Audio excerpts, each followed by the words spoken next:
Hello everybody, Pgmod Gaming, welcome back to a brand new episode of Criminal Case. We got through chapter 16 last time, and we're just gonna hop straight into chapter 17. I keep calling them chapters, they're cases. They're not chapters, they're cases. We're gonna hop into case 17, The Last Supper. So it probably is a poisoning. I kind of figured that out last episode. Sergeant PG, you're needed on a new case. A woman was found dead in her kitchen this morning. Considering the state of the victim's body, a viral contamination is to be feared. Or she might have been in contact with a toxic substance. I don't want to run any risk. Nathan is coming with you to make sure this isn't a sanitary threat.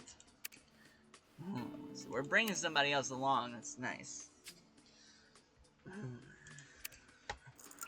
Alright, let's head to the kitchen. Damn, have you seen her face? Nathan, are we at risk? Should we seal off the area? No need. Your victim clearly died of food poisoning. But as to say whether it was accidental or intentional, you should gather everything she might have eaten before her death. Alright then, Sergeant PG is on it.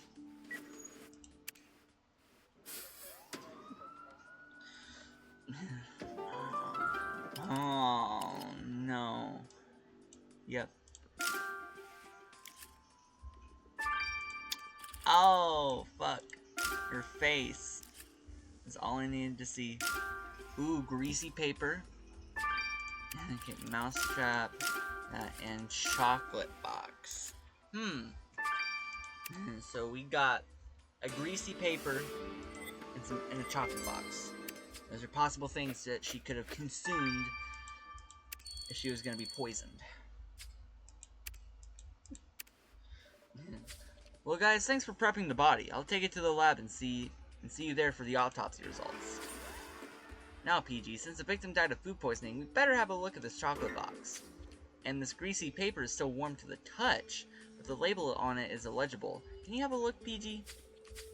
We should go talk to her husband. He's the one who found the body. I can't imagine how he is feeling right now.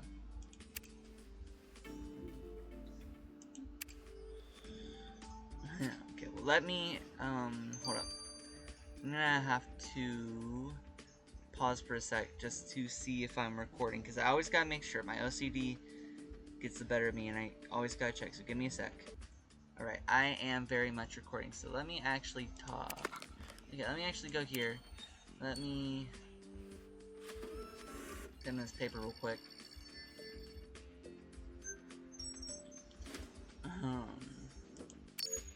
ALF?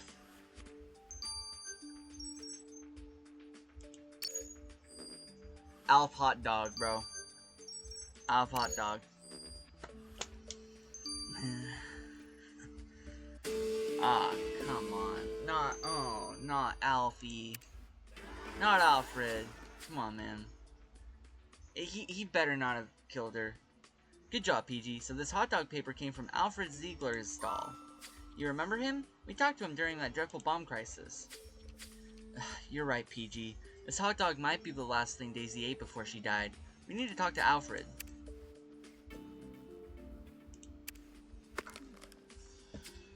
Well, before I do that, I'm going to have to get some more stars, so I will be right back. Give me a second. And we are back. I got myself some more stars, so we can now, first let's check the body real quick, because we forgot to do that. The victim was definitely poisoned. Her stomach is half empty, so she may have thrown up, but the damage was already done. In fact, the killer added some detergent to the poison to delay its effects. With the combination of both detergent and poison, Daisy had no chance of survival. Honestly, I wonder what Daisy's meal must have been like for her not to notice the taste of poison and detergent. Oh, poor Daisy, bro. Oh, she doesn't look like she deserved that, bro. Poor Daisy. Oh well, nothing more we can do about it, I guess. Unfortunately. Let's look at you. Boom, found a card. And let's see. Congratulations, love Ashley.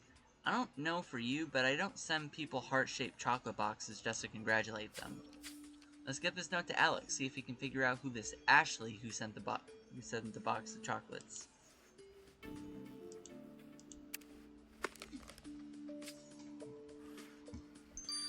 Okay, let's...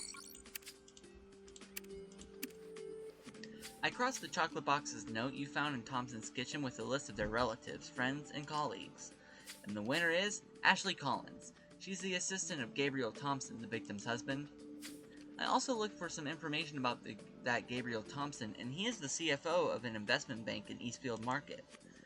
He made a little fortune a few years ago thanks to an educated guess on the stock exchange. Let's call Miss Collins over. I'm eager to know why she wanted to congratulate her boss with a heart-shaped box of chocolate. Me too, that seems very weird.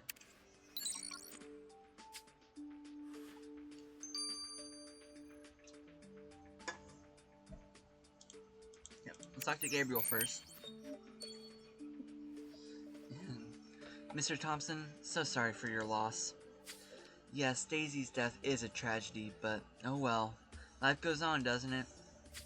If you don't mind me saying so, you seem to take the death of your wife pretty well. Well, our love was long gone. We had nothing to say to each other anymore. Yesterday, for example, we went out to a posh restaurant and she didn't say a word during lunch. Why didn't you just get a divorce then? Are you insane?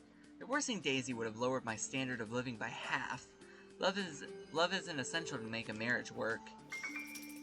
Is anybody in this town ever sad upon losing a relative? They're also cynical, don't you think, PG? Ooh, I feel like cynical is an understatement. These people here are spineless, ruthless sons of bitches. Holy shit, how tall are you? 6'6"? Bitch taller than me! Fuck! Dude's towering! Oh my god. Okay, let's talk to Alfie real quick. Hello, Alfred. Sergeant PG was wondering if you had served this woman yesterday. I'm afraid she died shortly after eating here. Jones, are you holding a picture in front of me? Should I remind you I'm blind? Well, this isn't awkward at all. Do you remember serving a certain Daisy Thompson yesterday? Daisy? Of course I remember her. She comes here every day. Yesterday she came around 3 p.m., but she wasn't feeling very well. I heard her throw up nearby. She's dead? Yes, of food poisoning. I'm sorry, but if Daisy ate here, we're gonna have to take a look at your stall, Alfred. Before I do, I gotta look at...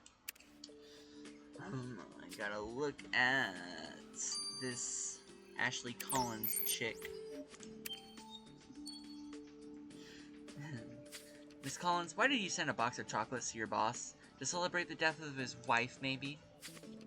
Oh, don't be silly. He finally signed a big contract with a client. I wanted to celebrate with him, that's all.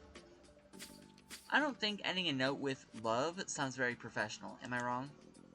Let's just say that he was a little fed up with his wife, and I was doing my best to cheer him up.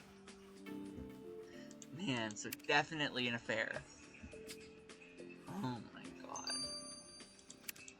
It's always an affair with this shit, bro. It's always a family affair. Or just an affair. Man, okay, let's investigate this fucking hot dog stand. Why do you have a bowl of noodles at a hot dog stand? Anyway. I don't wanna look at that shit. That's fucking disgusting, bro. That's gross. I'm sorry you guys had to see that, but that's fucking gross. Porn. Open window. And sandwich. Oh, heavy eat sandwich. Team Fortress 2 reference, bro. Vomit. Ugh, that's disgusting. Alfred Ziegler was right. Obviously, she wasn't feeling well. The sooner we take this to the lab, the better. Ugh. Huh. Hope you guys didn't eat lunch yet, bro. Or dinner. Whenever the fuck you're watching this. Ugh. You say your victim puked near the hot dog stall? Ugh. Thanks for bringing me this right before my lunch break, guys. I don't think I'll have that hot dog after all then. But I found pigments from nail hardener in it. Nathan says the victim's nails were perfect and had no traces of nail polish. There is no doubt that your victim ingested this nail polish. The pigments have been attacked by gastric juices, which means that Daisy's poisoner is the one who wears nail hardener.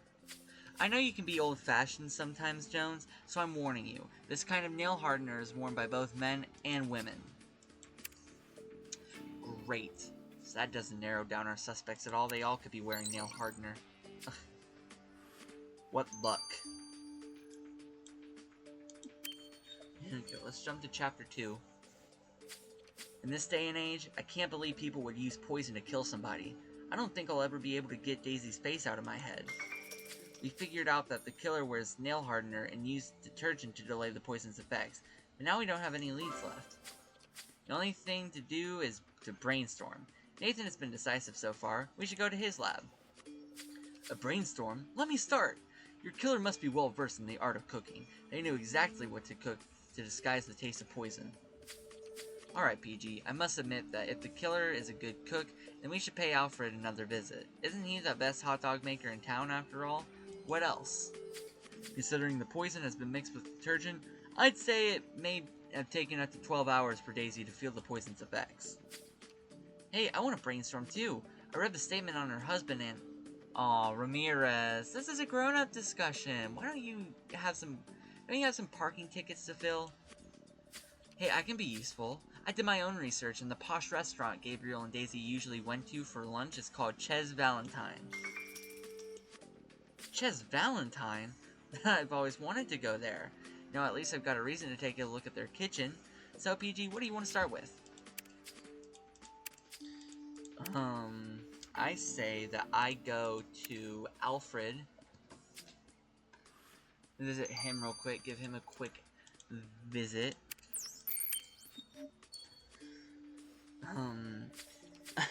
Sorry, Alfred, but we need to have a look at your stall again. Daisy was poisoned by someone who knows how to cook, and... Haha, Jones, your teammate and you are funny. If it's your pleasure to search around my stall, go ahead.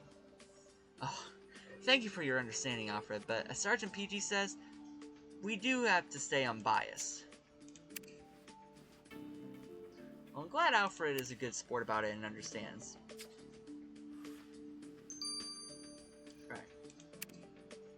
So you got 2 places to investigate. Let's start with the hot dog stall.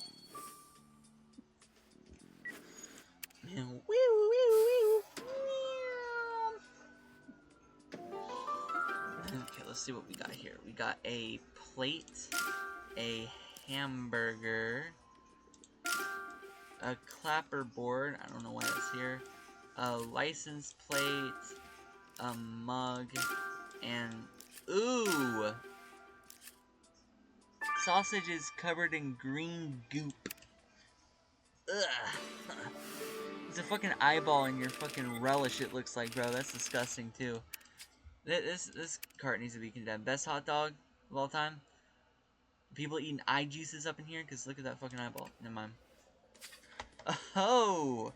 A bottle spilled, on Alfred's hot dogs. It must be jelly, right? Okay, if you insist. Let's collect some of this liquid for analysis, PG. Okay, but I also gotta search the other location. The restaurante kitchen. You're right, PG. Everything looks delicious, but we shouldn't forget that we're investigating a food poisoning. What the hell is your team doing in my kitchen? I won't allow this. Miss Montgomery, the decision's not up to you. Now step aside, please. Sergeant PG needs to have a look around.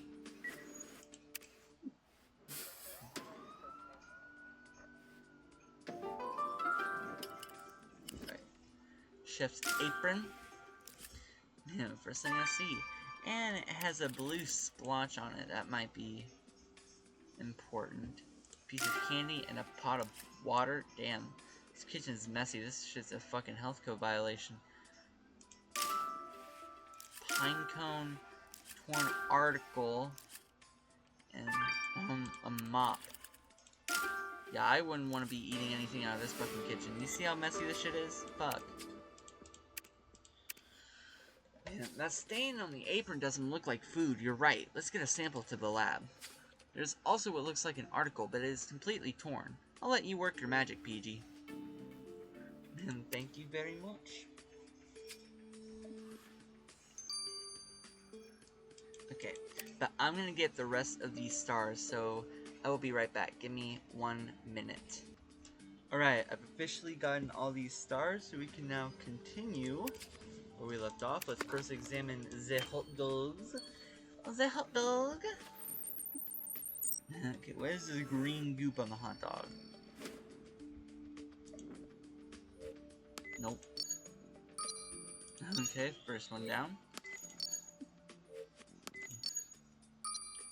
Wow, literally right next to each other. Cool. Great. Love it. Let's send the substance to the lab to know what's built on Alfred's stall. I really hope this won't accuse Alfred. And I really hope it doesn't either, because dude seems like a chill guy. But let's also examine the chef éperon.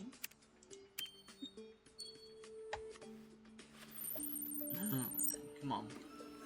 Come on!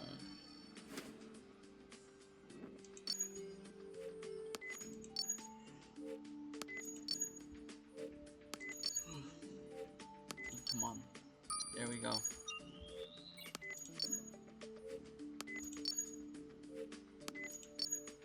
Boom! I'm perfect at this. Come on. Perfect job as always, PG. We should compare this sample with other molecules to finally know what is on that apron. Are you up to the task, PG?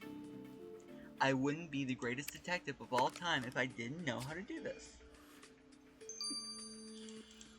Okay, let's also examine this torn paper real quick.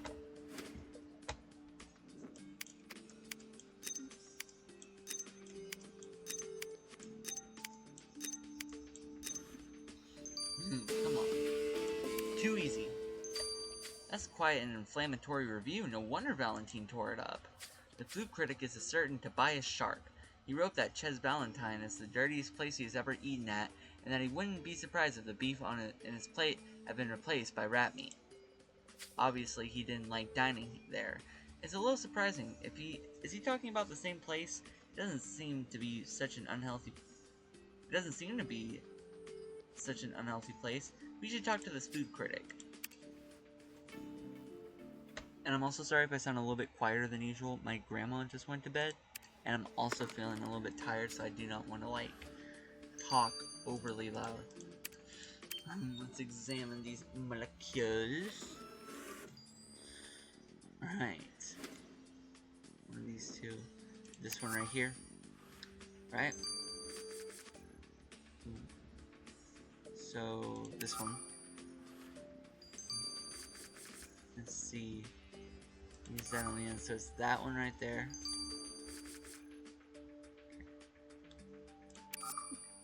There we go. Okay.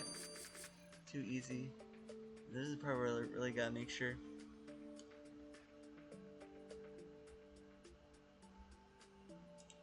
That one. Yep. Just had to make sure. I had to double check. Well done, PG.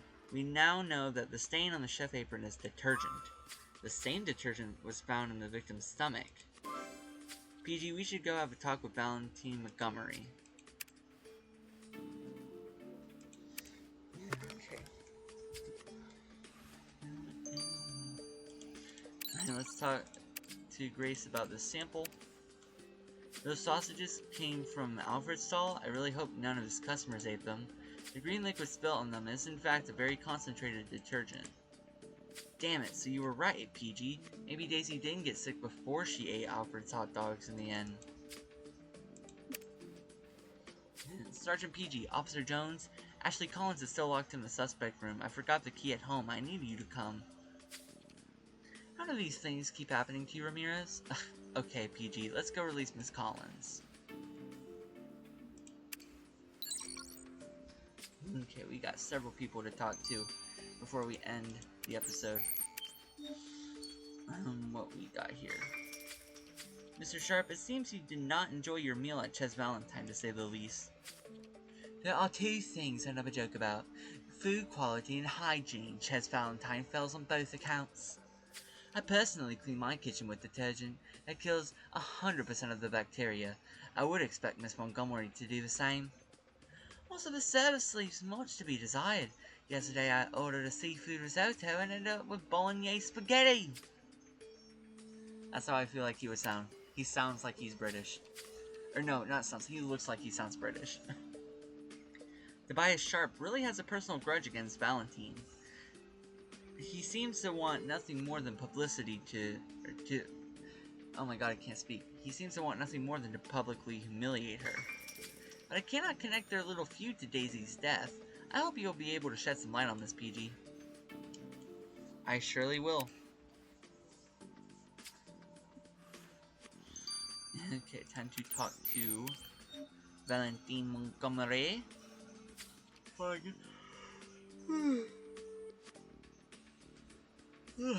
I'm tired. Excuse my yawn. Anyway, Miss Montgomery, do you recognize this apron? Of course it's mine. That's all Sergeant PG wanted to know. Are you using this detergent to clean your kitchen? Yes, I am.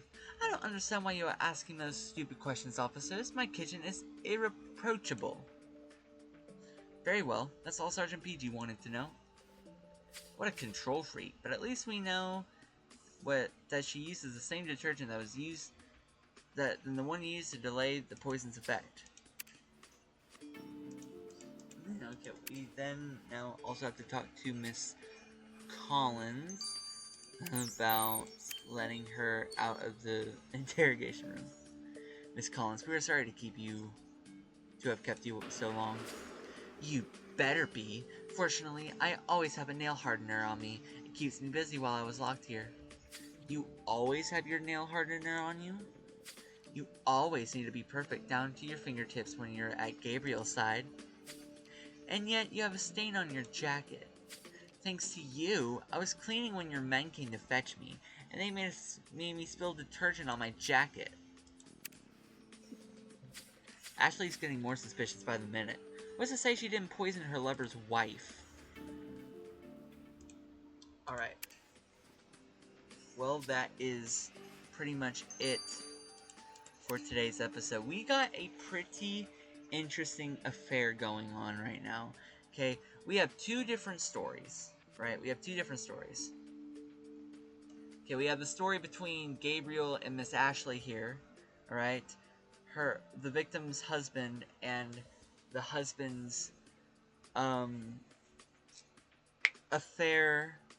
affair with his co-worker and assistant, Ashley.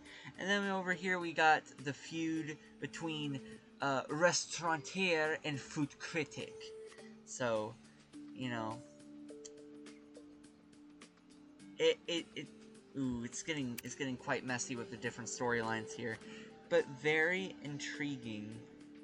Maybe the storylines end up overlapping with each other, end up crossing paths in ways that they shouldn't have, and that's what led to Miss Thompson's death. But alas, that is going to be it for today's episode. When we pick up next episode, we're going to be going through chapters 3 and 4.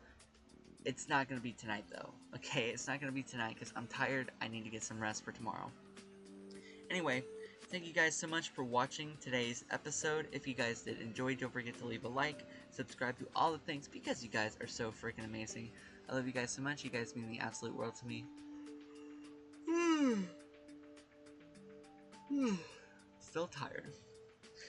But yeah, you guys mean the absolute world to me. I really do mean that. And let me know down in the comments of who you think could have killed Miss Daisy Thompson. Right? Who could have poisoned her food. Right? I'm not going to make this outro long because I got to get to bed.